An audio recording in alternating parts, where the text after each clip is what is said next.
nous allons respecter les horaires. Nous sommes très heureux de vous voir. Ces communications libres sont, vous le savez, toujours difficiles pour les orateurs qui souvent font des efforts pour la première fois en grande session. Et c'est important aussi pour leur promotion individuelle dans leur service comme au niveau de éventuellement leur structure universitaire. Je vais d'abord passer la parole. Avant de dire ça, nous aurons probablement deux absents pour des raisons de déplacement, Madame Ernest et Monsieur Karaoui. Donc, ils n'ont pas déposé leur diapositive. Et celles de Monsieur Merouni et de Monsieur ou Madame Boukara seront des PowerPoint enregistrés que nous lancerons directement de la table. Je ne sais pas s'il sera possible d'y poser des questions. Je vais donc donner la parole au docteur Choucha, qui nous vient du CHU de Lyon, sur la prise en charge pluridisciplinaire du cancer du sein de la parturiente, description qualitative et de la perception de la prise en charge. Il faut savoir que chaque orateur, comme on a deux absents, aura entre 6 et 10 minutes, donc ne vous précipitez pas, vous avez le temps. Et il y aura quelques questions en fonction de ce que vous souhaitez. Merci. Merci à vous. Donc, bonjour à tous, je m'appelle Linda Choucha, je suis docteur junior donc, au CHU de la Croix-Rousse et je suis heureuse d'avoir l'opportunité de vous présenter aujourd'hui mon travail de thèse qui a été dirigé par le docteur Cortet-Marion avec l'aide du docteur Lise Céleret. On a donc travaillé sur le cancer du sein et grossesse et nous nous sommes plus particulièrement intéressés au vécu et à la satisfaction des patientes concernant leur prise en charge. Donc, concernant le cancer du sein associé à la grossesse, on peut dire que la littérature est aujourd'hui quand même riche en recommandations claires et sécuritaires pour la prise en charge médicale de la patiente et de son enfant en devenir. Et ce, notamment grâce à la création de réseaux d'experts comme le CALG. Néanmoins, les modalités plus globales de la prise en charge ne sont pas décrites dans la littérature. On peut donc se poser la question quand même du vécu de la grossesse dans l'épreuve de la maladie et de la répercussion de cette association finalement dans les différents temps de la prise en charge. Il s'avère aussi qu'à l'heure actuelle de la médecine personnalisée, il est quand même primordial maintenant de recueillir le ressenti des patientes et à notre connaissance, aucune étude n'a été réalisée sur le ressenti des patientes. Il n'existe aussi que très peu d'études sur le vécu psychologique de ces deux événements de vie et c'est finalement ce qu'on a voulu faire grâce à notre étude, dont l'objectif principal était d'étudier et de décrire le vécu des patientes vis-à-vis de leur parcours de soins afin de dégager d'éventuelles pistes d'amélioration. Donc pour ce faire, on a réalisé une étude de cohorte observationnelle nationale et multicentrique en sélectionnant les patientes à partir de la base de données du registre CALG. On a inclus les patientes de tout âge qui ont présenté du coup un cancer du sein pendant la grossesse et ce, quel que soit le stade du cancer, en dehors du cancer métastatique et quel que soit l'âge gestationnel au diagnostic. Cela nous a amené finalement à interroger 13 patientes au total. Pour la conduite de nos entretiens, on a abordé de manière systématique différents grands thèmes. Donc on les a interrogées sur les modalités de découverte de la maladie, les modalités de l'annonce diagnostique. On a déroulé avec elles l'ensemble du parcours thérapeutique et on a discuté avec elles du vécu des différentes étapes. Et on a ensuite parlé de l'accompagnement intra-extra-hospitalier et du déroulement de la grossesse. Je vais à présent vous exposer les différentes étapes du parcours de soins qui ont été décrites par les patientes. Lors de l'investigation diagnostique, ce qui les a finalement plus marquées, c'est le délai au diagnostic qui a été d'environ 1 à 4 mois chez la plupart de nos patientes et c'est ce qu'on retrouve aussi dans la littérature. Donc dans leur récit, on retrouve différents éléments qui permettent d'appréhender au mieux les mécanismes qui ont finalement mené à ce retard diagnostique. En premier lieu, la première consultation est finalement retardée parce que les patientes attribuent les symptômes aux modifications scénologiques en lien avec la grossesse.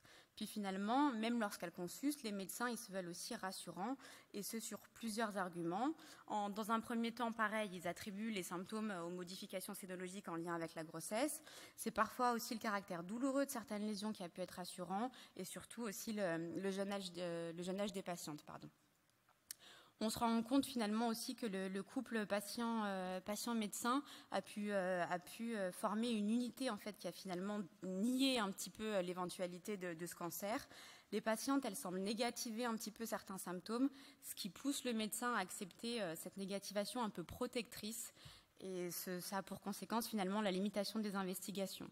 On voit aussi que même lorsqu'une échographie est prescrite, elle est faite avec un message tellement rassurant que les patientes, elles y vont finalement que plusieurs semaines après. Pour ce qui est de l'annonce diagnostique, on se rend compte que finalement, elle n'est pas souvent réalisée comme elle devrait l'être, notamment selon le plan cancer.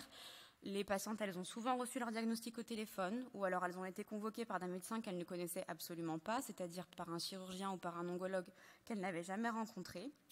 On s'aperçoit aussi, c'est assez intéressant, c'est que les patientes, elles se sont peu attardées sur leur propre pronostic à elles, en tout cas dans un premier temps. Ce qui les a vraiment intéressées, c'est le déroulement de la grossesse, la santé de leur enfant à naître. Et finalement, elles attendaient, en tout cas dans un premier temps, la réponse à 2 questions simples. Vais-je vivre et vais-je voir mon enfant grandir ? Concernant l'explication du projet thérapeutique et l'élaboration d'un plan de soins, cela a été quand même très apprécié par les patientes qui ont pu se préparer et se projeter à certains traitements. L'existence de la RCP nationale du réseau CALG a parfois joué un rôle, notamment de modification du traitement proposé par l'équipe locale. Et c'est surtout sur la chimiothérapie que les patientes se sont attardées. Donc, concernant la chimiothérapie, elles décrivent tout ce sentiment ambivalent envers la chimiothérapie, perçu à la fois comme potentiel poison, mais à la fois vraiment espoir de guérison aussi. Elles décrivent toute l'attention particulière des soignants durant les séances. Donc voilà, la chambre seule, le fait d'avoir un seul interlocuteur, le fait qu'elles ne patientent pas en chimiothérapie de jour, et elles en sont vraiment très reconnaissantes. Pour ce qui est du vécu des séances, les effets secondaires de la chimiothérapie semblent avoir été différents durant la grossesse. Elles ont les effets secondaires physiques de la chimiothérapie, à savoir nausées, vomissements, fatigabilité, ont été mieux tolérés pendant la grossesse. Mais c'est finalement le poids psychologique de recevoir un tel traitement pendant la grossesse qui a été difficile pour ces patientes-là. Et ce, d'autant plus qu'il y a des changements physiques discordants qui se sont opérés finalement dans le corps des patientes. Et elles décrivent tout ce paradoxe de perte du coup seins et cheveux, symbole de la féminité durant la grossesse. Ceci a donc finalement inévitablement impacté le vécu de la grossesse. Et ce, dès l'annonce du cancer finalement et de son traitement. Les patientes, elles sont restées dans l'incertitude d'avoir pris la bonne décision quant au maintien de la grossesse. Et elles décrivent finalement l'accouchement et le séjour en maternité comme les seuls moments heureux et un petit peu hors cancer durant leur parcours. Pour ce qui est de la santé de l'enfant, c'était vraiment la préoccupation numéro 1 des couples. Et ils ont été finalement que peu rassurés parce qu'il n'y a absolument pas de suivi pédiatrique spécifique qui est proposé à ces enfants-là. Et la prise en charge à la naissance leur paraît que sommaire avec un examen tout à fait classique. Dans le postpartum, entre l'énergie du coup demandé entre l'accouchement, la gestion des suites de couches et la reprise rapide de la chimiothérapie, les patientes elles décrivent vraiment toute une fatigabilité extrême. On sait que le postpartum est une période vraiment de vulnérabilité pour les patientes, le suicide étant maintenant la 2e cause de mortalité maternelle en France. Et on se rend compte que finalement c'est la période où elles ont été à la fois le plus sollicitées et à la fois finalement le plus délaissées. Elles nous ont donc ensuite raconté comment elles ont pu se faire accompagner un petit peu durant leur parcours de soins. L'accompagnement psychologique leur est quasiment à toutes proposé. Néanmoins, elles n'adhèrent pas toujours à la prise en charge proposée parce que parfois le cercle familial en entier n'est pas inclus dans cette prise en charge. Le conjoint a été vraiment l'aidant principal de toutes les patientes de notre cohorte. Il apporte vraiment une aide quotidienne, un soutien moral. Il a pu aider les patientes aussi. Elles ont pu aider leur femme à accepter vraiment les changements aussi physiques en lien avec la chimiothérapie. Durant du coup la phase active du traitement, la communication interprofessionnelle, elle a été primordiale pour ces patientes-là. Certaines patientes ont pu avoir affaire à des équipes qui ont l'habitude de travailler de concert dans ce genre de situation, et d'autres par contre ont dû faire vraiment entre contradiction et hésitation parfois. Devant l'urgence de la situation, ce qui a posé vraiment problème aux patientes, c'est finalement la garde de leurs enfants et la gestion de leur aîné. Et elles se sont rapprochées de structures comme la mairie, la PMI et la crèche, avec souvent quand même peu de solutions apportées à ces mamans-là, la crèche ne prenant de toute façon aucun enfant avant l'âge de 2 mois. À noter aussi qu'on a interrogé quand même pas mal de patientes qui ont été traitées durant la crise Covid. Et là, nécessairement, la difficulté n'a été qu'amplifiée pour ces patientes-là. Donc, en conclusion, avec les données de la littérature et notre étude, on pourrait proposer les axes d'amélioration suivants. Donc, on pourrait se dire que, concernant le délai diagnostique, il est important de pouvoir identifier certaines patientes à risque. D'une part, du fait de par leurs antécédents familiaux, mais aussi parce que la littérature nous dit finalement que les femmes primipares qui ont une nouvelle grossesse après 35 ans sont à risque, et ce d'autant plus que les délais entre les deux grossesses sont rapprochés. Il est légitime de pouvoir proposer un examen sénologique fréquent aux femmes pendant la grossesse, et notamment lors du premier trimestre, et finalement une échographie au moindre doute. Concernant le maintien de la grossesse, il semble important d'être certain des annonces qui sont faites, parce que finalement, on place après les patientes dans une inquiétude irréversible, et on a vraiment un impact important sur l'investissement de la grossesse.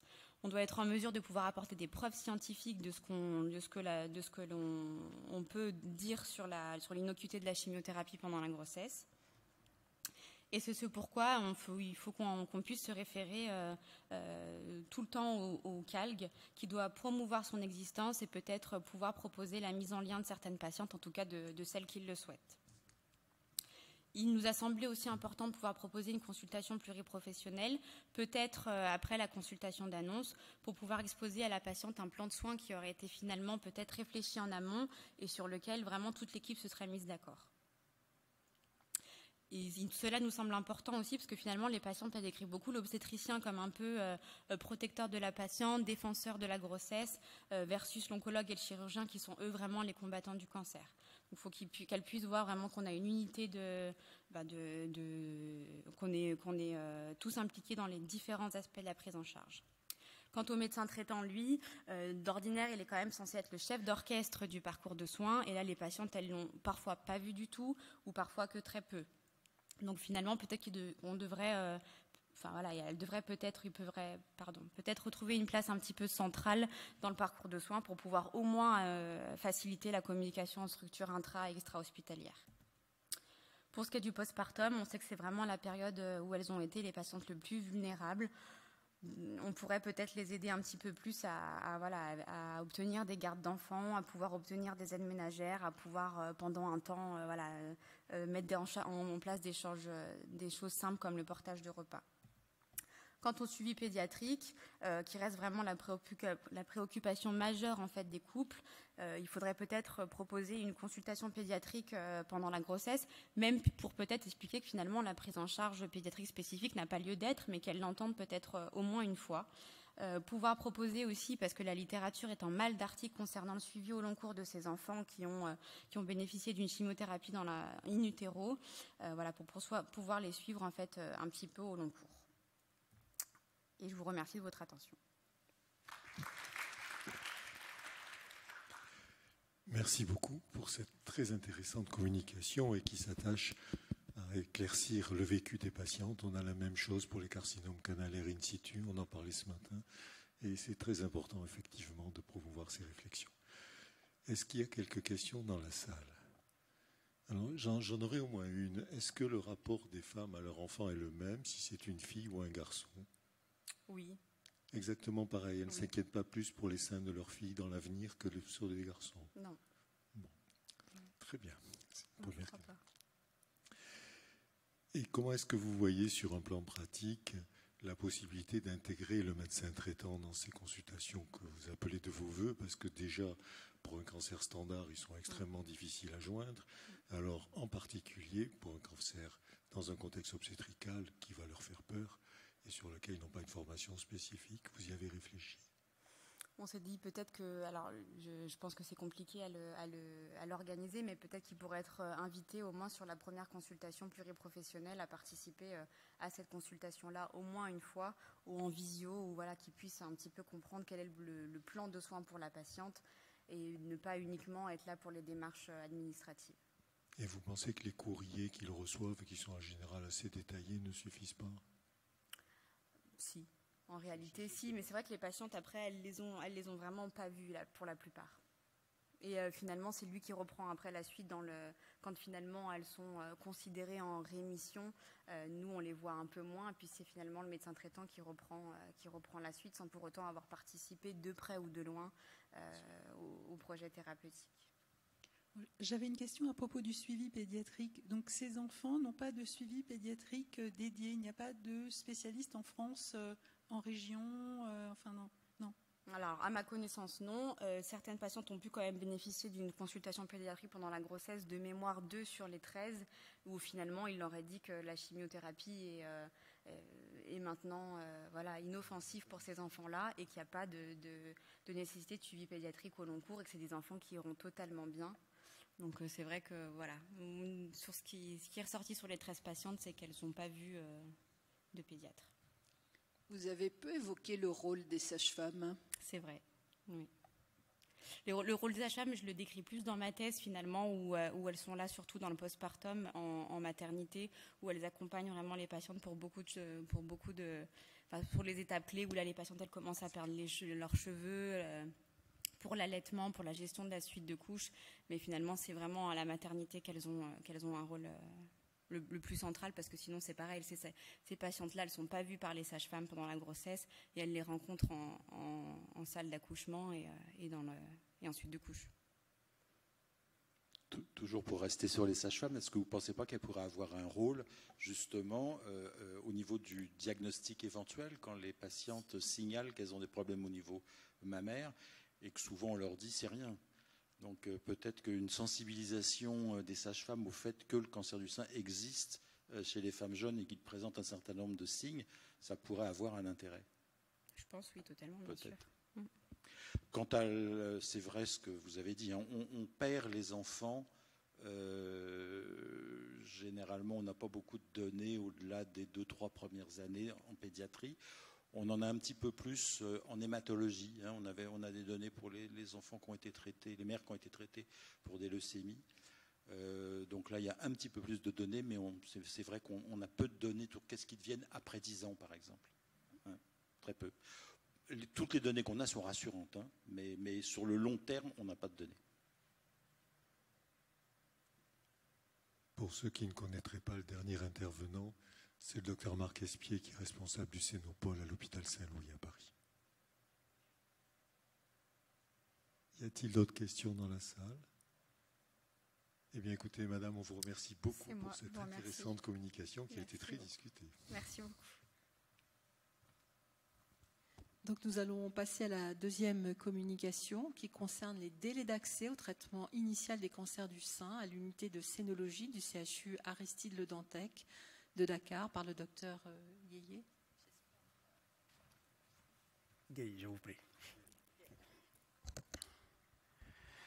Merci madame, j'ai le plaisir d'être là surtout pour partager nos difficultés. Nous venons de notre continent, mais également l'occasion d'avoir en face un ami, maître d'école, madame Carole Matelin, qui nous fait l'honneur et vraiment la générosité d'accueillir dans son école, aussi bien nous-mêmes que nos élèves. Donc je suis content d'être là en face pour vous présenter ce travail. Merci. Alors, je vous parle de délai d'accès au traitement initial des cancers du sein à l'unité de cénologie, donc qui est une petite unité de prise en charge des maladies du sein que nous avons montée ensemble, car on le sait, et que dans nos pays, véritablement comme au Sénégal, nous sommes confrontés dans la prise en charge des cancers du sein au retard diagnostique. Plus de 75% des cancers que nous suivons sont découverts au stade T3, T4 déjà. Ce que vous voyez à droite de l'image, c'est une situation très récurrente que nous retrouvons autour de 29% des cancers que nous prenons en charge. Donc il y a un problème. Il y a un problème dans le retard et ces chiffres de 75% datent de plusieurs décennies, sans qu'on puisse mettre le doigt sur le diagnostic des retards, mais également les facteurs qui expliquent ces retards-là. Ce qui véritablement a motivé notre étude pour comprendre pourquoi ces femmes arrivent aussi tardivement. Et donc, à travers cette petite étude, nous avons évalué les délais des différentes étapes du parcours de soins jusqu'à l'accès au traitement initial. Le traitement initial, il y a eu d'autres étapes, mais bien sûr, nous pensons que c'est une étape fondamentale. le premier contact avec le médecin qui s'occupe de la maladie du sein. Et donc, du coup, nous en profitons pour évaluer l'impact de ces délais sur le pronostic de ces cancers-là. À travers une étude donc observationnelle simple, où nous avons compilé tous les cas de cancer confirmés, où le dossier était exploitable entre janvier 2013 et décembre 2015, sur 3 ans simplement. C'était surtout pour s'aménager un petit recul de 5 ans au moins, pour voir ce que ça donne en fonction de ces retards. Et nous avons évalué pour chaque patient donc, la durée de chaque étape du parcours de soins jusqu'à l'accès au traitement initial. Et bien entendu, les facteurs déterminants également à chaque étape. Nous avons inclus 178 patients et qui étaient jeunes, relativement jeunes, 46 ans en moyenne, originaires donc de la banlieue ou des provinces, et ce qui reflète un certain niveau socio-économique assez faible, dans 56% des cas, avec des antécédents familiaux de cancer du sein et de l'ovaire retrouvés dans 15,2%. Donc la jeunesse de l'âge fait réfléchir autour de cela. Et que le profil tumoral était dominé par l'adénocarcinome canalaire de type non spécifique dans 70% des cas, T3, T4 dans 73% des cas, nous avons 9% de T1, avec une extension ganglionnaire 67% des cas, des métastases presque 30%, de haut grade, de grade intermédiaire pour la majorité, et du triple négatif jusqu'à 33%, donc ce qui me semble énorme. Et que concernant l'accès, les différentes étapes, le délai, il y a cette première étape qui concerne l'accès à l'unité de sénologie déjà.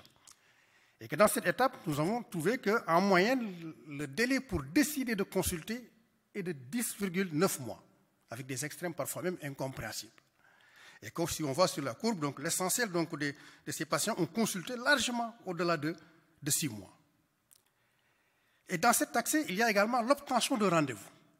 Le délai pour obtenir un rendez-vous, parce qu'il faut se déplacer, est de 8 jours en moyenne. Et que pour l'essentiel, on peut voir les patients le même jour, si c'est des cas avancés, mais c'est surtout lorsque c'est une référence faite par un médecin ou un collègue. Dans ces cas de figure, véritablement, on peut les voir le même jour, ce qui n'est pas normal. Et que, in fine, si on réunit la décision de consulter et le délai du rendez-vous, alors c'est en moyenne 10,6 mois que les femmes mettent pour accéder à l'unité de sénologie après les premiers symptômes. Et que 56% ont consulté bien après donc, les 6 premiers mois. Parmi les facteurs déterminants, nous avons trouvé l'ignorance de la maladie. Pour bon nombre de ces femmes ignorent ce que c'est que le cancer du sein et sa gravité. Mais également, il y a tout simplement une certaine attente à l'autorisation d'aller consulter. Dans nos pays, la décision de consulter dépend très souvent ou du mari ou bien qui n'est pas là, ou bien de la belle famille. Et parfois, ça retarde considérablement parce qu'elles ne sont pas autonomes dans la décision, ni même dans les finances. Parce que les difficultés financières également ont été retrouvées dans la majorité des cas. Il s'y ajoute la méconnaissance d'un spécialiste. Nous ne sommes pas nombreux, Carole le sait, nous ne sommes pas nombreux qui s'occupent de cancer du sein, il n'y en a pas. Donc si vous demandez à la population, oui, elles ne savent pas du tout. Et donc il faut profiter d'un intermédiaire qui est médecin qui nous connaît, entre collègues, pour avoir une consultation. Il y a également la fausse rassurance, et une fausse rassurance parfois même qui émane de personnel de santé, d'un infirmier ou bien d'un médecin généraliste qui dit « ce n'est rien du tout ». Et cela participe pour 85% au retard diagnostique parce qu'ils font errer les patients. Ensuite, il y a l'étape diagnostique. Une fois qu'ils sont à l'unité, cette étape diagnostique prend en moyenne 36 jours. Il faut inclure là-dedans la réalisation des examens anatomopathologiques, 44 jours, et le délai d'annonce, une fois que les résultats sont sortis, elles gardent les résultats en main, il faut en rajouter 15 jours pour pouvoir annoncer le diagnostic. Cela fait en moyenne donc 36 jours, avec des difficultés financières qui sont retrouvées, pareil, mais également des rendez-vous pour ces examens-là qui sont parfois différés et prolongés. Et ce deuxième rendez-vous d'annonce, ça ne les plaît pas. Parce que garder 15 jours pour revoir le médecin, pour avoir son diagnostic, c'est 15 jours donc d'inquiétude. Autant de phénomènes qui font que le diagnostic est considérablement retardé. Donc, et ce diagnostic est tardivement annoncé à la patiente. La troisième étape, c'est celle de la décision du traitement. Une fois que le diagnostic est en main, il faut demander un certain nombre de bilans d'extension, de bilans pré-thérapeutiques, qui prend en moins 18 jours. Et une fois que ce bilan est réalisé, pour recevoir les résultats et décortiquer avec la patiente, il faut encore rajouter en moins 7 jours. Ça fait un délai total de 21 jours, rien que pour prendre une décision de traitement. Et à ce niveau, ils ont signalé le coût des bilans qui sont excessifs, parce que oui, le bilan d'extension, avec le niveau socio-économique qu'elles ont, c'est un bilan qui est hors de portée financière. Également, il y a l'indisponibilité des services. Parfois, oui, dans les régions, dans beaucoup de régions, il n'y a pas l'anatomopathologie.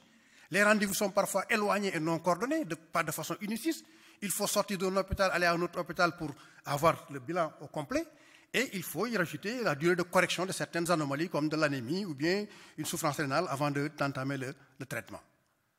Une fois que nous avons pris la décision, pour mettre en route le traitement, qu'il s'agisse de chirurgie ou de traitements médicaux, dans la plupart des cas, là également, il faut en moyenne 7 jours pour mettre en route le traitement. Pourquoi? Parce qu'il y a parfois un refus de l'option thérapeutique qui parfois est très mutilant, le coût élevé de l'intervention ou des médicaments qui ne sont pas gratuits, également le changement d'option. Il arrive parfois qu'elle change radicalement d'option pour dire je ne veux plus ça et ça met du temps pour arriver à l'option optimale.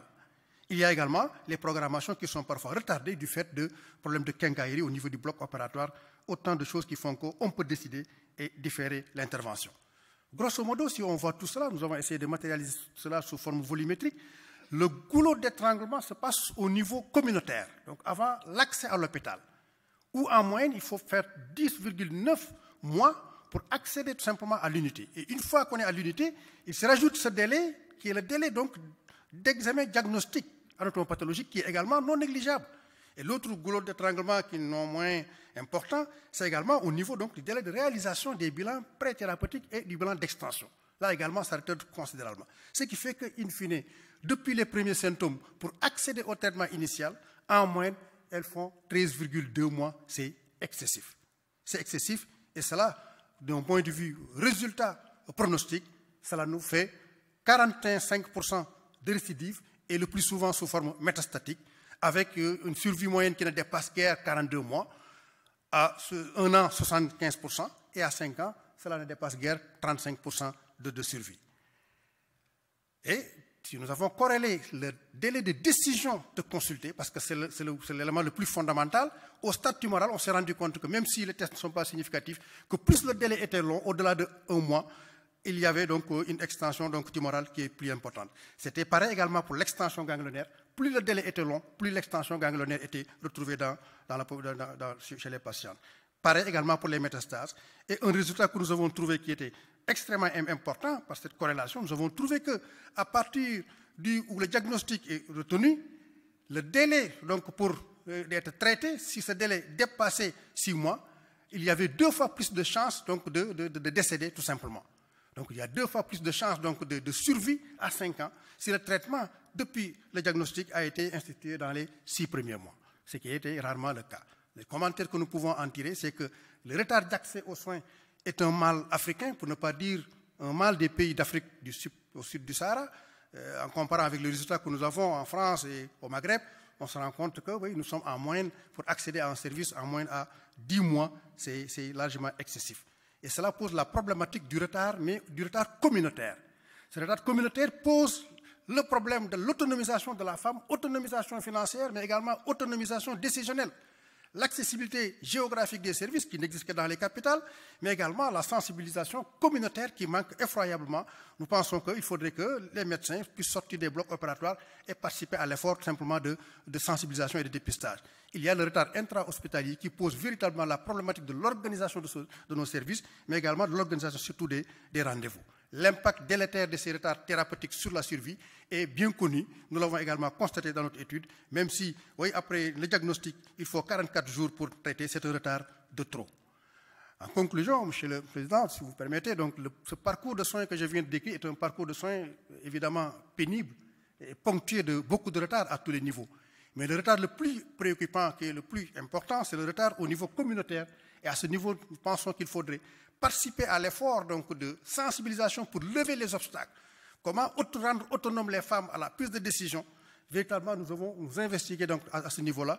Également, il faut améliorer l'accessibilité, la disponibilité et l'organisation des services d'aide au diagnostic, ce qui nous pose problème dans notre contexte. Et pour finir, j'aime bien rappeler cette phrase de mon maître, Jean-Philippe Brett, qui me disait « Serigne, si vous voulez être célèbre, guérissez le cancer avant la chimiothérapie ». Il avait raison. Il avait raison parce que ça ne sert à rien d'être un grand chirurgien, un grand oncologue, si vous continuez à recevoir les cancers au stade T3, T4. Ça ne sert à rien, c'est un combat perdu d'avance. Je vous remercie de votre attention. Merci beaucoup, monsieur. C'est émouvant de vous écouter, vraiment. Sur le plan pratique, quelles sont les pistes d'amélioration que vous trouvez possibles, peut-être auprès de vos administrations, de ministères politiques? Est-ce qu'il y a une publication que vous allez faire auprès de vos instances décisionnaires pour pouvoir expliquer comme ce serait important, comme vous l'avez souligné, que les femmes puissent avoir la possibilité de décider, de vous consulter? Tout à fait, merci. Oui, effectivement, nous n'avons pas démarré, nous avons démarré depuis 2005 pour faire les mêmes constats et faire constater les mêmes difficultés. Bien entendu, oui, nous avons participé à mettre en place un véritable programme donc, national de prise en charge, de dépistage et de sensibilisation qui se met en route, qui est déroulé, mais également pour ce qui concerne les spécialistes ou bien les prestataires, le personnel médical qui n'est pas au fait de beaucoup de choses. La scénologie est une spécialité qui est tout à fait nouvelle. Elle est descendue au pays avec moi-même, aux alentours de 2005. Cela veut dire, et là également, nous avons également, avec Carole, participé à mettre en place un diplôme universitaire où justement nous enseignons, nous formons le personnel médical à les sensibiliser davantage parce qu'il faut commencer par eux. Parce que si eux, ils s'impliquent, bien entendu, les retards vont être résorbés assez facilement. Oui, bien sûr, au niveau politique également, il y a des programmes donc, de lutte, des programmes nationaux, de normes auxquels nous avons participé à rédiger pour dire qu'est-ce qu'il faut faire au niveau périphérique, au niveau poste de santé, qu'est-ce qu'il faut faire au niveau centre de santé, qu'est-ce qu'il faut faire au niveau hôpital. Ceci permettait certainement d'améliorer la situation. Et pour qu'on comprenne mieux la situation, parce que je ne la connais pas du tout, vous pourriez nous dire comment se fait la prise en charge? Les gens payent tout intégralement eux-mêmes? Tout intégralement eux-mêmes, sauf récemment, en 2020, la chimiothérapie, les drogues ont été rendues gratuites en 2020. Et ça représente un budget global par rapport au salaire moyen de la population de combien? Oui, ça, quand même, c'est 2 milliards de francs CFA par année injectés pour rendre gratuits les médicaments. 2 milliards de francs CFA, c'est je sais pas combien en euros. Oui, non, mais c'est pas grave, c'est par rapport au salaire moyen, oui, ça représente plusieurs mois, salaire moyen, ça, j'ai présenté 60% de ces ménages, de ces populations qui n'avaient pas de niveau social, qui ne sont pas salariés. Nous sommes 100 000 salariés pour parler de salaire moyen, donc toute la population n'est pas salariée du tout. 100 000 salariés, c'est sur 17 millions d'habitants, ce n'est rien du tout. Donc tout est basé sur des revenus socio-économiques très faibles, pour l'essentiel de la population, qui ne travaille pas forcément, qui est souvent sans emploi, beaucoup de problématiques. Ce qui fait que oui, je vous parle de choses tout à fait différentes. Ah oui, je m'en doute. Est-ce que quelqu'un a une question à poser? Le professeur Matelin. Moi, je voudrais te féliciter pour ta présentation et ton engagement dans la scénologie, puisque tu te bats depuis des années pour cela. Bravo. J'ai juste quelques questions techniques. Combien vous avez de cas de cancer du sein au Sénégal? 2000 nouveaux cas. 2000 nouveaux cas par année. 2000 nouveaux cas. En France, on a 60 000. Oui. 2000 nouveaux cas. Quelle est l'espérance de vie des femmes dans ton pays? 54 ans. 54. Donc vous avez beaucoup de cancers chez des jeunes, et tu l'as montré, des phénotypes triple négatifs, des croissances qui sont rapides, des seins de femmes jeunes qui sont denses. Donc c'est vrai qu'on peut difficilement imaginer un dépistage mammographique, et ce serait intéressant d'avoir l'avis de Martine, parce que je crois que ce dépistage ne marcherait pas, parce que les cancers vont vite, ils vont apparaître entre deux vagues de dépistage sur des seins compliqués. Mais est-ce que la solution ne serait pas de former à l'auto-examen des seins ou à l'apprentissage sur mannequin, par exemple des généralistes, sur la détection des lésions mammaires précoces, et plutôt que se lancer dans des programmes de dépistage avec des mammographies, des choses sont coûteuses pour les femmes, faire quelque chose de plus simple avec une alerte, ça serait de l'anticipation diagnostique ou de l'avancée dans la prise en charge. Tout à fait.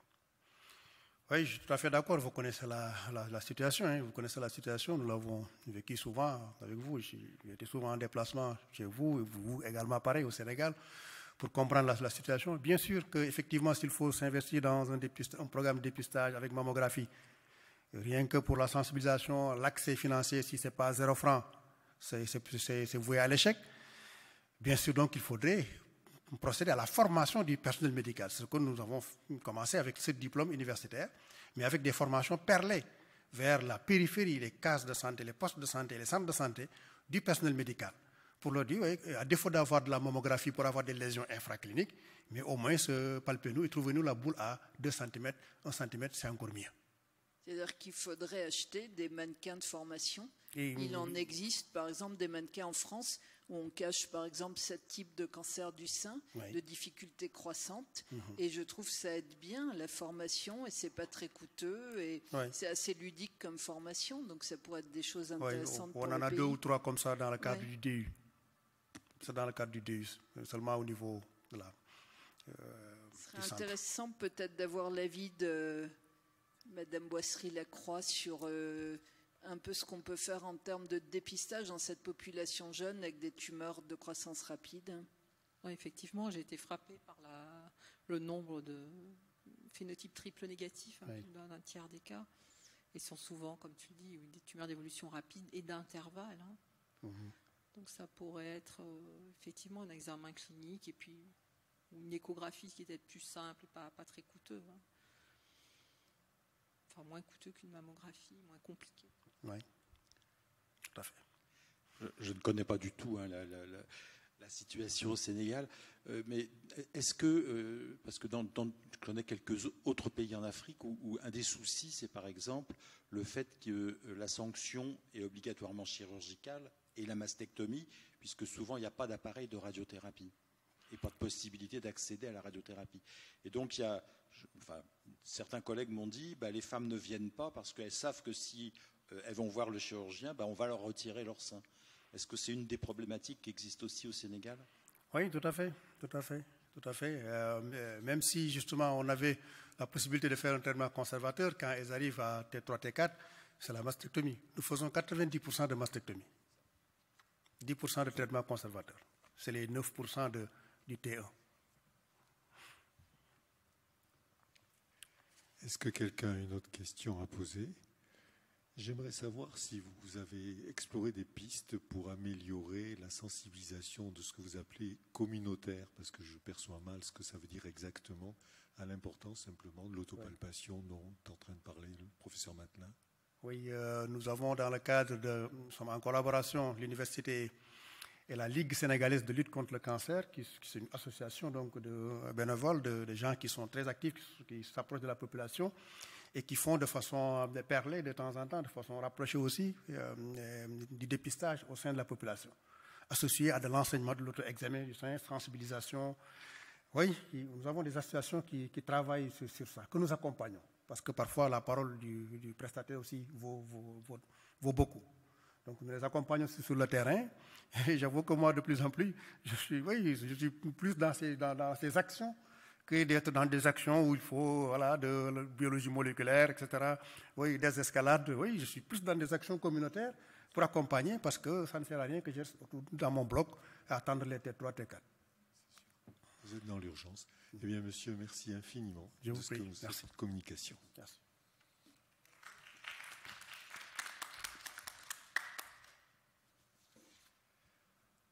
Alors, les deux autres communications, les communications à venir, seront celles de Madame Alami ou Monsieur Alami Merouni sur le kyste édatique du sein d'abord, qui a enregistré un PowerPoint qui va être lancé, qu'on va pouvoir écouter à condition qu'il y ait du son. Bonjour, chers confrères, chers consoeurs, chers maîtres, j'ai le plaisir dans le congrès Paris Santé Femmes et de présenter mes travaux malgré la situation sanitaire actuelle. Donc, le sujet de ce jour, c'est le kyste édatique du sein bénigne provoquée par l'Echinococcus granulosus, une parasitose due au développement chez l'homme de la forme larvaire d'un ténia dénommé l'Echinococcus granulosus, parasite de petite taille vivant à l'état adulte dans le tube digestif du chien ou de certains mammifères carnivores et sévit sur le mode endémique dans les pays de pourtour méditerranéen comme le Maroc et constitue un véritable problème de santé publique. par sa fréquence, sa gravité et son retentissement économique. Les principales localisations connues, c'est le poumon, le foie. La localisation mammaire, elle reste soit primaire, soit secondaire, surtout dans les pays endémiques. Le diagnostic de cette affection est de plus aisé grâce au couple mammographie-échographie. Il est caractérisé par son évolution lente et par l'efficacité du traitement chirurgical. Donc notre objectif, c'est sensibiliser les praticiens tels médecins, chirurgiens, radiologues à penser à cette localisation malgré son caractère rare. Je vais rapporter dans ce travail un cas d'une femme qui présente un kyste hydatique primitif du sein qui a été diagnostiqué au sein du service gynécologie obstétrique 1 au CHU Hassan II de Fès. C'est une femme âgée de 48 ans, célibataire, ayant un antécédent de tumectomie du sein droit avec notion de contact avec les chiens.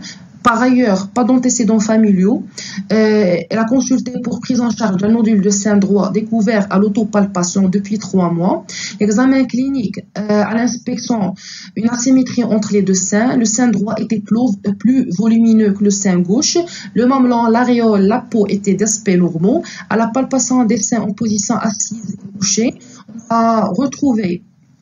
on retrouve un nodule de sein droit d'environ 2 cm de grand axe, bien limité, mobile par rapport aux deux plans, rénitant et indolore à la mobilisation. À la pression du sein, il n'y avait pas d'écoulement mamelonnaire par ailleurs. L'examen ne révélait pas de signes inflammatoires locaux. Les aires ganglionnaires étaient libres. Le sein gauche était sans anomalie et le reste de l'examen somatique était sans. Devant ce tableau clinique, plusieurs diagnostics avaient été évoqués, à savoir une tumeur du sein, un adénofibrome, un abcès ou un kyste hydatique du sein. Une mammographie a été demandée qui a montré une opacité de tonalité hydrique homogène bien limitée du quadrant supéro-interne du sein droit, sans microcalcification. Une échographie mammaire a montré une lésion kystique droite de 25 mm à paroi épaissie de 3 mm avec un décollement de membrane par endroit et des vésicules fines. Le sein gauche est sans particularité. Un bilan sanguin normal, une sérologie hydatique négative, avec dans le cadre de la recherche d'un bilan pour d'autres localisations, une radiographie pulmonaire et une échographie abdominale n'avaient pas montré d'autres localisations associées. À terme de ces examens, nous avons retenu le diagnostic du kyste hydatique du sein droit comme étant le plus probable. Devant la symptomatologie clinique, un nodule indolore, mobile, rénitant, sans signes inflammatoires locaux, le contexte épidémiologique, notion de contact avec les chiens et les données de la mammographie couplées à l'échographie, ils ont permis de confirmer ce diagnostic. Cependant, une autre histologie ne pouvait être exclue vu la rareté de la localisation du kyste hydatique au niveau du sein. Donc, un traitement chirurgical avait été retenu, un bilan préopératoire fut réalisé et s'est avéré normal. L'intervention s'est déroulée sous anesthésie générale avec à l'exploitation avait découvert effectivement un nodule d'environ 2 cm de grand axe, d'allure kystique, refoulant le tissu avoisinant sans l'envahir. On a décidé alors de faire une kystectomie totale puis un remodelage du sein droit, comblant la cavité résiduelle et une fermeture en surjet plan par plan. Les suites opératoires étaient simples. L'examen à la PAD avait confirmé la nature hydatique du kyste. La patiente a été mise sous un TAL pour une durée de 6 mois sous contrôle de la fonction hépatique et de l'NFS, avec un suivi régulièrement tous les 3 mois pendant ces 2 premières années. Donc, c'est une vue péropératoire du kyste hydatique primitif du sein. Donc, au Maroc, l'hydatidose pose un grand problème de santé publique et engendre d'énormes pertes économiques. Sans incidence chirurgicale en 2008, elle est de 5,2 pour 100 000 habitants. C'est une incidence qui ne fait pas refléter la partie visible de l'iceberg.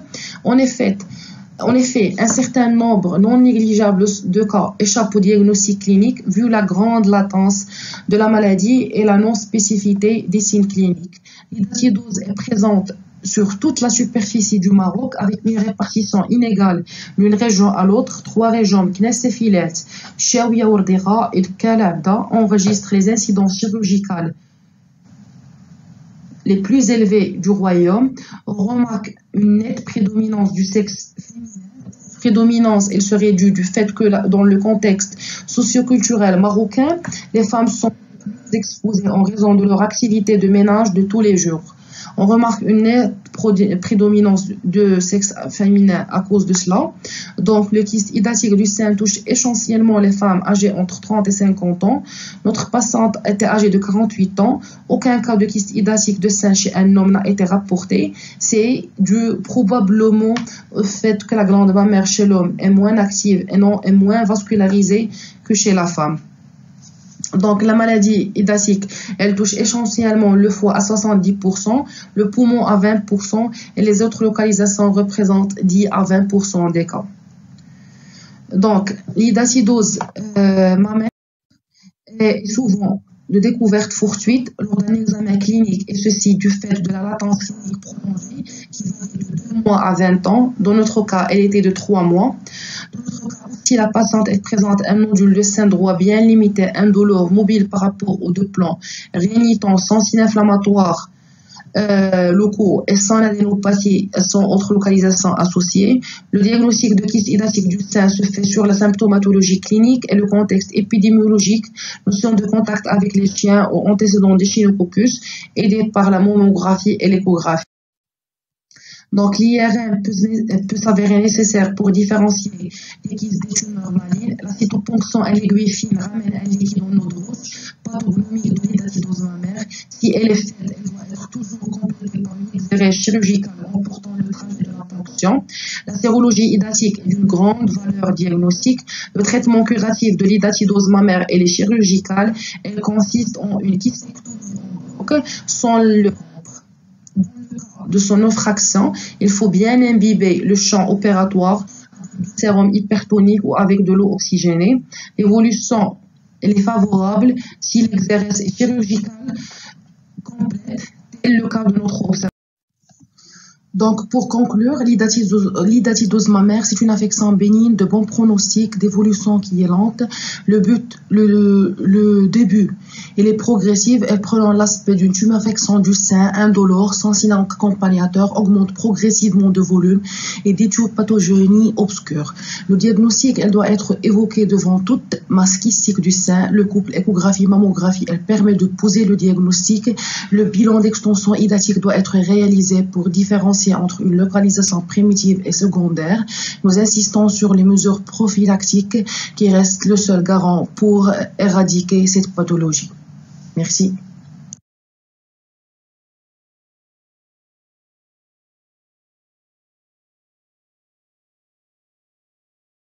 Bonjour, chers confrères, permettez-moi de vous présenter notre travail intitulé « Le carcinome mammaire neuroendocrine primitif à propos d'un cas ».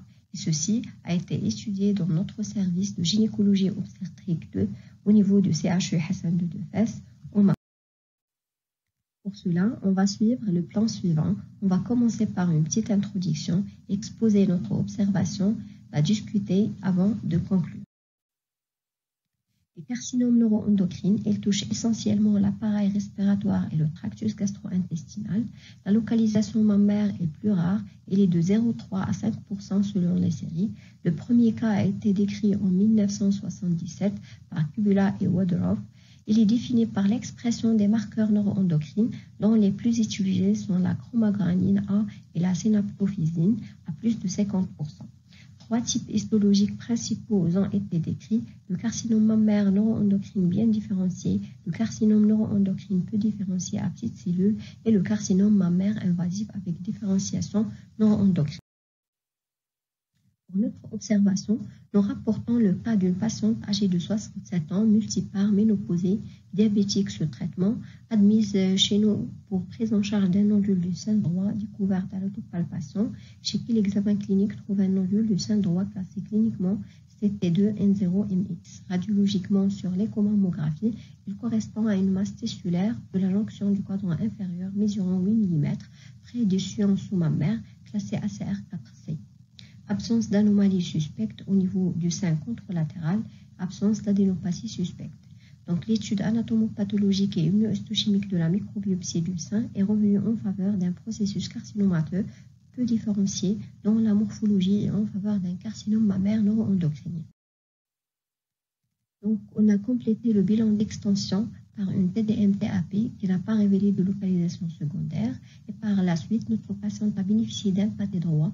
L'étude anatomopathologique et immunohistochimique de la pièce opératoire avait objectivé 3 foyers de carcinome mammaire infiltrant dont la morphologie évoquant un carcinome neuro-endocrinien de grade 3 de SPR mesurant histologiquement respectivement 2,1, 0,3 et 0,2 cm. Par ailleurs, les récepteurs hormonaux, les récepteurs oestrogéniques, ils étaient positifs à 80% et les récepteurs progestéroniques, ils étaient négatifs. L'HER2, il était scoré à 0 et le K67 exprimé par 20%. Le curage ganglionnaire avait objectivé 2 ganglions positifs métastatiques sur 17 ganglions prélevés avec effraction capsulaire. Puis, on a discuté notre cas à la réunion de concertation pluridisciplinaire avec comme décision de compléter par une chimiothérapie, hormonothérapie et radiothérapie adjuvante. Donc, le carcinome mammaire neuroendocrine est une lésion mammaire maligne méconnue dans sa présentation clinique en imagerie, mais également en ce qui concerne son comportement, la réponse thérapeutique et la survie. Donc, ce type de carcinome survient le plus souvent chez les patientes âgées de plus de 60 ans à 80 ans, ayant consulté dans la moitié des cas pour une masse palpable. Les caractéristiques en imagerie, ils ont été analysées dans plusieurs études de cas cliniques, mais dans peu d'études radiologiques. Dans notre cas, nous avons trouvé en mammographie et en échographie que la présentation est sous forme d'une masse ronde avec des contours un peu irrégulier, mais cet aspect est différent du carcinome canalaire infiltrant ou du carcinome lobulaire infiltrant, qui sont plus volontiers irréguliers avec des contours spéculés, anguleux en échographie, dans 69% de cas pour le carcinome canalaire infiltrant et 63% pour le carcinome lobulaire infiltrant, respectivement dans l'étude de Gand. Donc, la forme ronde ou ovale apparaît plus souvent dans le carcinome invasif de grade 3 ou le triple négatif avec un pronostic qui est plus péjoratif. L'association à des microclassifications est exceptionnelle et la présentation sous forme de distorsion architecturale ou d'asymétrie de densité est très rare. Dans leur article, Tien et Hall, ils ont suggéré que la différenciation neuroendocrine influencerait la présentation radiologique plutôt similaire aux tumeurs neuroendocrines digestives ou respiratoires.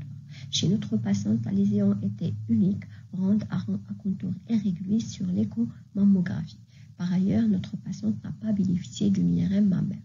Cette conclusion est discordante par rapport à l'étude de Pack-Hall où les patientes ayant bénéficié dans la plupart des cas d'une IRM mammaire préopératoire.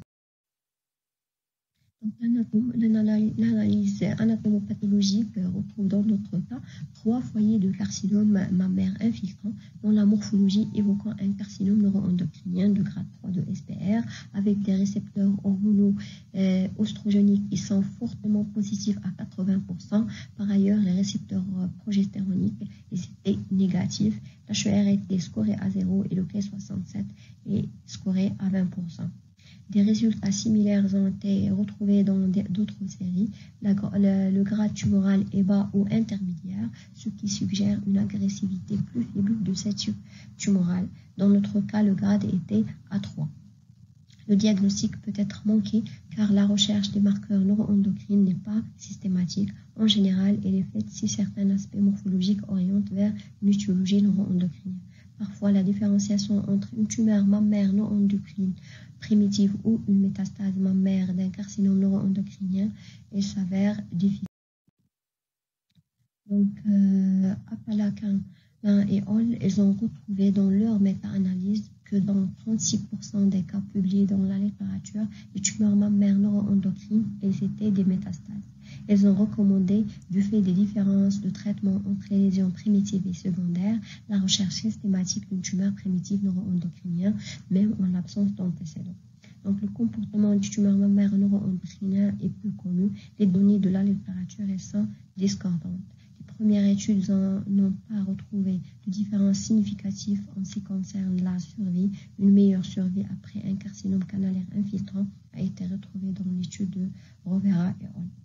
Dans leur étude de cohorte sur 74 patientes réalisée en 2010, Wei et al. Ils ont conclu que ce type tumoral présentait une agressivité plus importante que le carcinome canalaire invasif du groupe témoin et que l'atteinte lymphatique était un facteur de pronostic défavorable. À noter que notre patiente avait un curage ganglionnaire dans 2 ganglions qui étaient métastatiques sur 17 ganglions prélevés avec effraction. Comme pour les tumeurs neuroendocriniens d'autres primitifs, la prise en charge chirurgicale reste le traitement de référence. L'indication de traitement néoadjuvant est retenue par analogie avec les cancers du sein classiques. Dans une série publiée, Ariel Derem et al. Ont suggéré d'adapter le pronostic de chimiothérapie en fonction de la valeur du Ki-67 et ne retenait pas l'indication de chimiothérapie pour un Ki-67 inférieur à 10. Avec un protocole à base d'anthracycline était administré pour un Ki-67 entre 10 et 15%, une association de cisplatine et étoposide pour un Ki-67 supérieur à 15%. Malgré leur caractère fréquemment récepteur hormonopositif, les tumeurs neuroendocriniens du sein sembleraient tirer moins de bénéfices de l'hormonothérapie adjuvante. Donc, notre cas a été discuté à la réunion de concertation pluridisciplinaire et la décision était de compléter quand même par une chimiothérapie avec hormonothérapie et radiothérapie adjuvante. Donc, l'impact pronostic de l'histologie neuroendocrinienne dans le cancer du sein est actuellement débattu. Les données disponibles dans la littérature sont discordantes et ne prennent pas en compte de l'hétérogénéité des tumeurs neuroendocriniens mammaires. Arrivons à la conclusion. Donc, le carcinome neuroendocrinien du sein est une lésion souvent unique, se présentant sous forme d'une masse sans caractère spécifique, de morphologie bénigne ou bien ambiguë en mammographie et en échographie. Donc, l'aspect est parfois similaire aux localisations secondaires d'une tumeur neuroendocrinien ou au carcinome mammaire agressif de grade 3 ou triple négatif. En immunohistochimie, ce type tumoral est souvent associé à des récepteurs hormonopositifs fortement exprimés, un indice de prolifération bas, une absence de surexpression du gène HER2. Le diagnostic peut être méconnu car la recherche de marqueurs neuroendocriniens n'est pas systématique. Par ailleurs, si ce type de lésion est mis en évidence, il faudrait se méfier d'une localisation secondaire, d'où l'importance de rechercher un cancer primitif extra-mammaire, même en absence d'antécédents. Merci. Voilà. Donc, bonjour à tous. Je m'appelle Massimo Lodi. Je suis actuellement chef de clinique dans le service du professeur Matelin à Strasbourg. Et je vais donc vous présenter une STAR-D3 qui est un nouveau marqueur potentiel, pronostic et prédictif de la réponse histologique complète dans le cancer du sein HER2 positif. Donc c'est un travail que nous avons réalisé en collaboration avec le CHU et le laboratoire de l'IGBMC à Strasbourg. Donc tout d'abord, parmi l'ensemble des carcinomes infiltrants du sein, certains d'entre eux, environ 15 à 20%, surexpriment une protéine qui s'appelle HER2. Et au niveau génétique, cette amplification provient d'une amplification d'un amplicon qui s'appelle l'amplicon HER2, qui est la plus petite région au niveau du chromosome 17, qui est amplifiée dans ces cancers.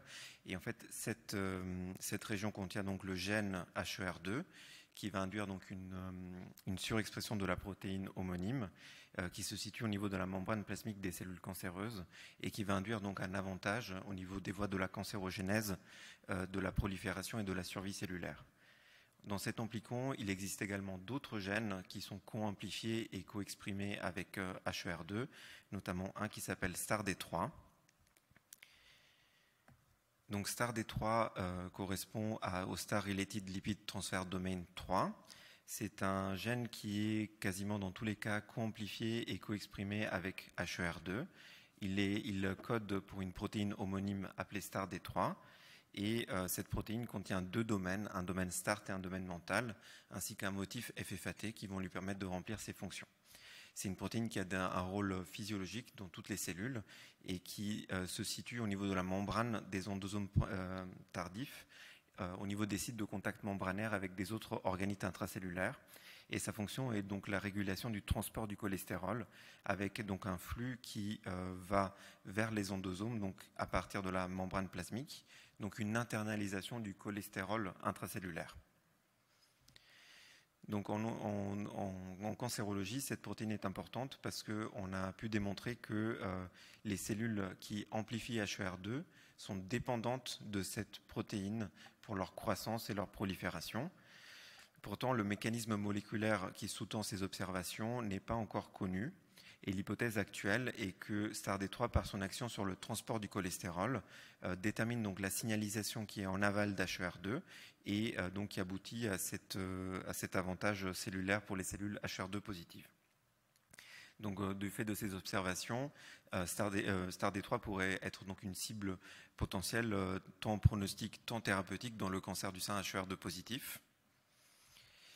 Donc pour en revenir au cancer du sein HER2 positif, actuellement, la prise en charge, la séquence thérapeutique peut être réalisée de deux façons en cas de traitement curatif. Soit on débute par une chirurgie, puis on fait un traitement systémique, parce que dans tous les cas, dans la quasi-totalité des cas, les cancers du sein HER2 positif ont une indication de chimiothérapie et une indication d'un traitement, d'une thérapie ciblée anti-HER2. Et il existe aussi la possibilité de réaliser un traitement systémique néoadjuvant, donc avant la chirurgie, puis d'opérer la patiente. L'avantage de cette technique, c'est que cela nous permet d'étudier la réponse histologique au traitement systémique néoadjuvant, qui est un facteur pronostique important pour ces patientes. Le reste du traitement, dont l'hormonothérapie, la radiothérapie et le suivi, dépendent donc des caractéristiques du cancer du sein en général. Pour parler de la réponse histologique au traitement néoadjuvant, donc on sait que certains facteurs sont associés à la réponse complète, qui est donc un marqueur pronostic positif important, notamment le haut grade, la négativité pour les récepteurs hormonaux et le Ki67 élevé.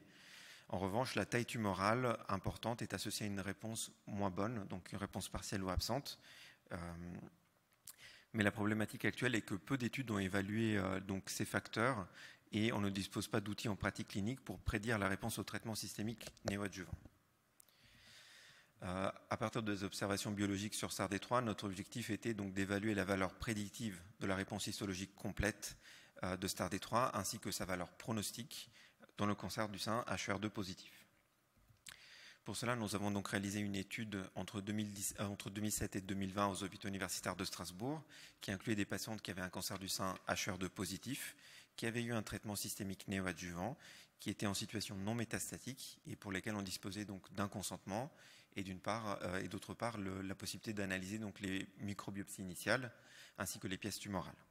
Nous avons donc tout d'abord mis au point l'anticorps au laboratoire et nous avons réalisé des immunomarquages et des interprétations de STAR-D3 sur les microbiopsies initiales. Et donc le critère de jugement de cette étude était l'expression de STAR-D3 par immunohistochimie. Et nous avons donc corrélé ça à la réponse histologique complète ainsi qu'au pronostic de ces patientes. Donc nous avons inclus au total 112 patientes qui avaient toutes eu un traitement systémique néoadjuvant. Parmi celles-là, la moitié, donc 56 patientes, avaient une réponse histologique complète et la moitié une réponse partielle ou absente. Elles ont toutes été analysées dans l'analyse de survie. Donc la première étape était de mettre au point l'anticorps. Donc nous avons développé au laboratoire un anticorps monoclonal de souris qui a pu être utilisé donc dans les techniques classiques d'immunohistochimie sur les automates d'immunohistochimie qui en fait permettaient donc de marquer de manière spécifique cette protéine. Et comme vous pouvez le voir dans cette image d'immunohistochimie, le signal brun intracellulaire sous forme de grain est le signal de STAR-D3 et qui se présente donc au niveau des cellules tumorales. Et il n'y a pas de marquage du micro-environnement tumoral ou des cellules normales ou associées au cancer. Nous avons ensuite regardé différents paramètres de cette expression, l'intensité du signal, la forme du signal, la localisation du signal ainsi que le pourcentage de cellules positives. Et au final, ce qui ressortait comme étant le plus facile à utiliser d'une part et le plus sensible était en fait la présence d'un signal punctiforme, donc sous la forme de petits grains intracytoplasmiques de STAR-D3. Et nous avons considéré que les patientes qui avaient un signal punctiforme étaient STAR-D3 positives et les patientes qui n'avaient pas de signal punctiforme ou qui avaient une absence totale de signal étaient considérées comme STAR-D3 négatives. Donc nous avons ensuite regardé tout d'abord la prédiction de la réponse histologique complète. Donc là, vous pouvez voir dans ce tableau une comparaison entre les patientes qui avaient une réponse complète et celles qui avaient dans la deuxième colonne une réponse partielle ou absente. Alors, parmi les caractéristiques cliniques et histologiques initiales, nous avons pu mettre en évidence que le stade au diagnostic au niveau local ou au niveau ganglionnaire n'était pas associé à la réponse histologique. Par contre, l'expression faible des récepteurs aux oestrogènes était associée à une réponse complète, ainsi que le grade SBR3, le grade élevé, était associé aussi à une réponse histologique complète. Et enfin, comme vous pouvez le voir dans la dernière ligne, le score STAR-D3 était associé à une analyse univariée de manière statistiquement significative à une réponse histologique complète, le signal STAR-D3 positif. Nous avons ensuite réalisé une analyse multivariée sur les paramètres qui étaient cliniquement ou statistiquement pertinents et nous avons pu démontrer que effectivement le score STAR-D3 positif était associé de manière indépendante à une réponse histologique complète et ceci de manière indépendante aux récepteurs hormonaux, au Ki67, au grade et de manière significative avec un odds ratio à 5, c'est-à-dire qu'une patiente qui a un score STAR-D3 positif a 5 fois plus de chances d'avoir une réponse histologique complète qu'une patiente qui a un score STAR-D3 négatif. Nous avons ensuite regardé les performances de ce score STAR-D3 pour la prédiction de la réponse histologique complète. Et donc là, dans ce tableau de contingence, vous pouvez voir la première ligne, c'est les patientes qui sont STAR-D3 positives, et la deuxième ligne, c'est les patientes qui sont STAR-D3 négatives. Et comme vous pouvez le voir, parmi les patientes qui ont une réponse histologique complète, la quasi-totalité d'entre elles avaient un signal STAR-D3 positif, ce qui nous donne des taux de faux négatifs faibles, donc une sensibilité élevée de 96%. Et d'autre part, vous pouvez voir que la plupart des patientes avaient quand même un signal STAR-D3 positif et que 15 patientes de la cohorte avaient un signal STAR-D3 négatif. Parmi ces patientes qui avaient un signal STAR-D3 négatif, la quasi-totalité d'entre elles avaient une absence de réponse histologique complète. C'est-à-dire, ça nous donne une valeur prédictive négative de 87%, donc élevée. C'est-à-dire que c'est un marqueur qui aurait un intérêt lorsqu'il est négatif, avec du coup une 87% de chance de ne pas avoir de réponse histologique complète. Nous avons donc ensuite analysé le suivi de ces patientes, avec un suivi moyen de 64 mois, donc environ 5 ans, et nous avons regardé les différents types de survie. Alors, en analyse univariée, il n'y avait pas de différence statistiquement significative entre les patientes qui étaient STAR-D3 positives et négatives pour ce qui est de la survie globale, la survie spécifique, la survie sans récidive locale et la survie sans récidive à distance. Nous avons ensuite réalisé une analyse multivariée en ajustant sur différents paramètres qui sont importants d'un point de vue pronostic, notamment le stade initial, la classification T et N initiale, les récepteurs hormonaux, le Ki67, le grade, ainsi que le sous-type histologique et la présence ou l'absence de réponse histologique complète. Et avec cette analyse, nous avons pu démontrer qu'en fait le score STAR-D3 positif était associé à un meilleur pronostic, et ceci de manière statistiquement significative et indépendamment des autres facteurs. Il y avait d'autres facteurs qui ressortaient en analyse multivariée, notamment le stade de l'atteinte ganglionnaire initiale, le Ki67, le grade et la réponse histologique complète, ce qui sont des données qui sont en concordance avec la littérature.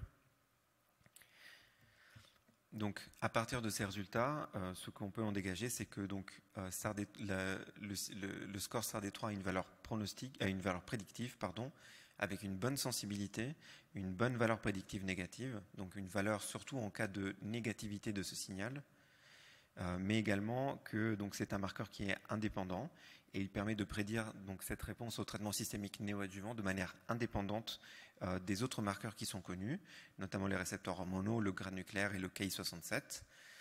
De plus, d'un point de vue biologique, nous avons pu confirmer des observations qui ont été mises, des observations in vitro, c'est-à-dire on a pu confirmer la localisation de STAR-D3 in vivo dans les cancers du sein HER2 positif humain, c'est-à-dire la forme d'un signal granulaire intracytoplasmique qui correspond donc à une localisation endosomale et qui correspond aux observations in vitro et sur les modèles animaux. Et enfin, le dernier point, c'est donc la valeur pronostique de STAR-D3, pour l'instant, peu de données ont été publiées sur ce marqueur d'un point de vue pronostic, et il y a notamment une cohorte d'environ une centaine de patientes qui retrouvaient un moins bon pronostic en cas de présence de STAR-D3 ou pas. Et notre étude retrouve l'inverse, c'est-à-dire que en cas de présence de STAR-D3, le pronostic est meilleur. Alors après, il y a des différences en termes de type d'inclusion et de techniques de dosage de STAR-D3 entre notre étude et celle qui a déjà été publiée, qui méritent donc des réflexions et des explorations supplémentaires. Donc au total, quelles seraient les implications de ce marqueur en pratique clinique?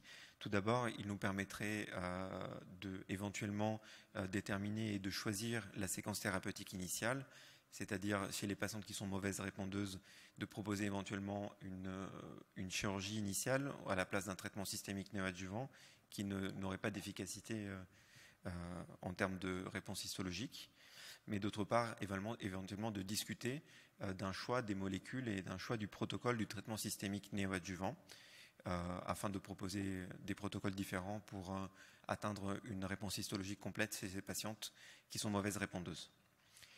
D'un point de vue biologique, donc nous avons vu que en fait, le signal STAR-D3 a une localisation endosomale dans les cellules tumorales humaines à SUR2 positive, et donc ça confirme les données in vitro et également au niveau des modèles animaux. Alors, cette cohorte donc, est une cohorte qui est homogène, toutes des patientes qui ne sont pas métastatiques, qui ont eu les mêmes protocoles de traitement systémique néoadjuvant et qui comporte donc 112 patientes, donc un effectif quand même conséquent pour des résultats préliminaires, mais encore insuffisant pour permettre une applicabilité plus importante en pratique clinique pour l'instant.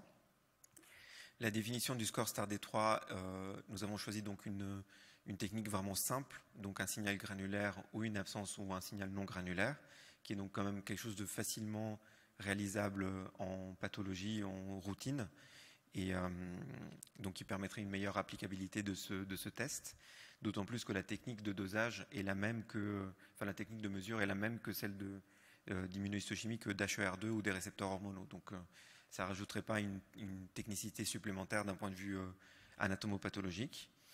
Et enfin, une limite de cette étude est que nous n'avons qu'une information partielle sur l'amplification des gènes HER2 et STAR-D3, parce qu'avec ces techniques, nous regardons en fait l'expression des protéines, mais il existe aussi des modifications d'expression de ces protéines dues à des modifications post-transcriptionnelles.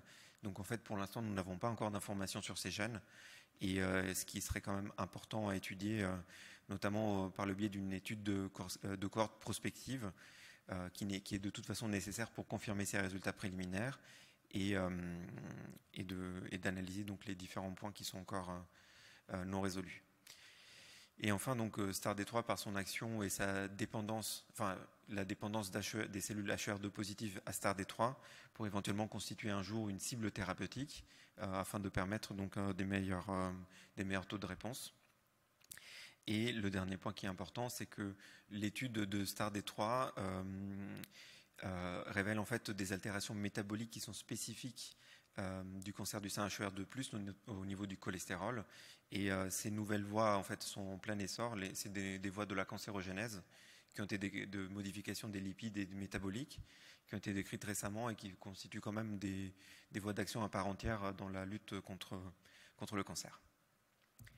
Voilà, je vous remercie beaucoup pour votre attention. Merci pour ce très beau travail de recherche. Merci. Est-ce qu'il y a des questions? Oui, j'avais une question. Oui, félicitations pour ce travail. Donc la positivité de STAR-D3, en fait, il suffit de 1% de cellules marquées ou généralement vous avez 100% des cellules marquées? Alors, la très grande majorité des tumeurs étaient quand même relativement homogènes. Elles étaient toutes les cellules étaient positives. Il y avait des cas qui étaient hétérogènes et nous avons considéré comme positif toute tumeur qui avait au moins un contingent de cellules STAR-D3 positives.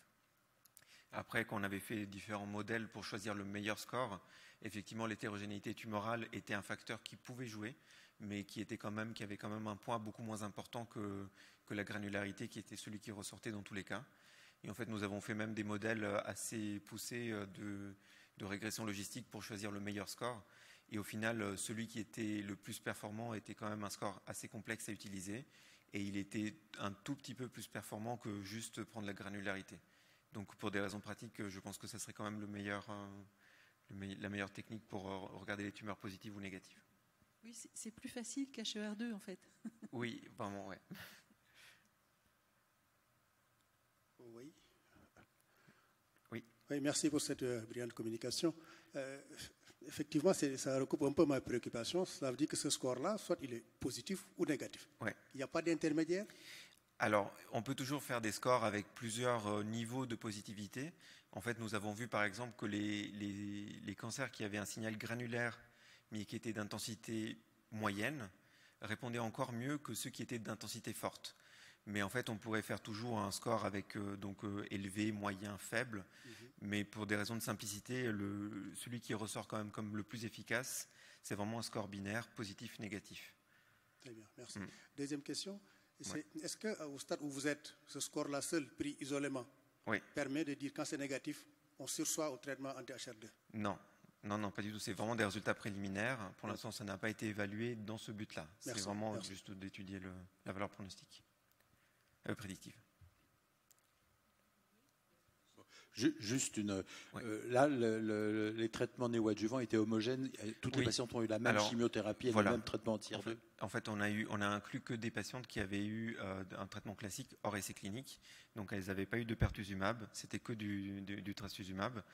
Et c'était la quasi-majorité, c'était un EC, taxane, trastuzumab. Il y avait quelques tolané, mais pas beaucoup.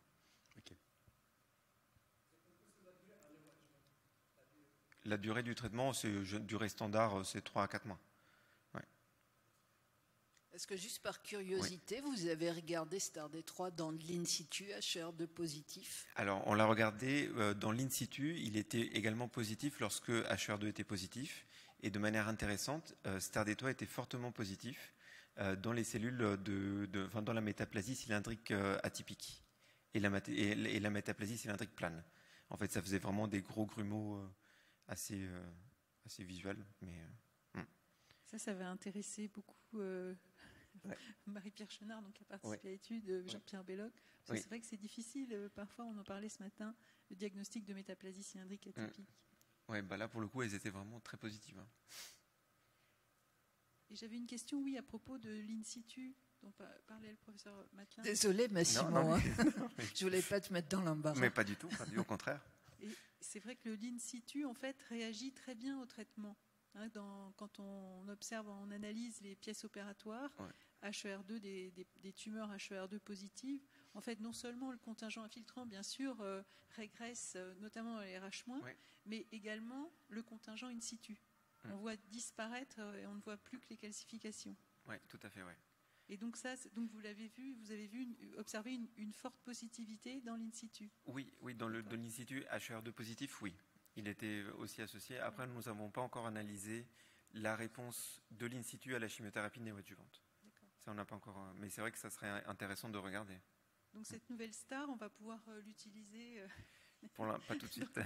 Mais c'est vrai que ça aurait des implications. Ah oui, très intéressant. Merci. Moi, j'ai une petite question. C'est finalement, est-ce que vous pensez que ça va marcher dans l'HER2 low? Donc, deux croix, quoi. Oui, alors nous avons aussi regardé, mais c'est un autre projet, nous avons regardé dans les HER2 2 croix. En fait, est-ce que STAR-D3 serait un bon moyen pour prédire celles qui sont vraiment amplifiées ou pas? Donc, nous avons comparé en fait, des patientes qui ont qui sont HER2 2 croix, qui ont une SICH, et nous avons comparé les positives et négatives, et c'est vrai que là, effectivement, c'est associé, mais pas de manière assez importante pour permettre en fait de l'utiliser à la place d'une hybridation in situ. Et juste une petite précision, du coup, pour l'impact thérapeutique, ça va peut-être finalement pousser à faire une chirurgie première à certaines petites tumeurs qui seraient du coup pas STAR-D3 positif, c'est ça? Oui, ça serait une possibilité, oui. D'accord. Okay. Merci beaucoup. De rien.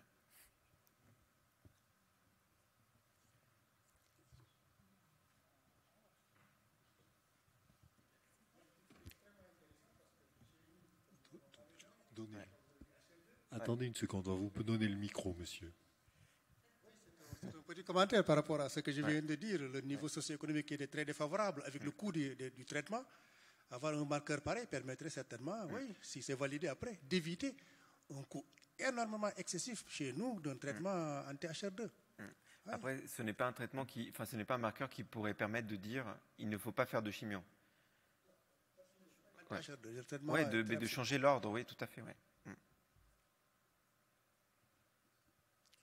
Pas d'autres questions? Merci beaucoup. Merci infiniment, monsieur. Merci. Vraiment.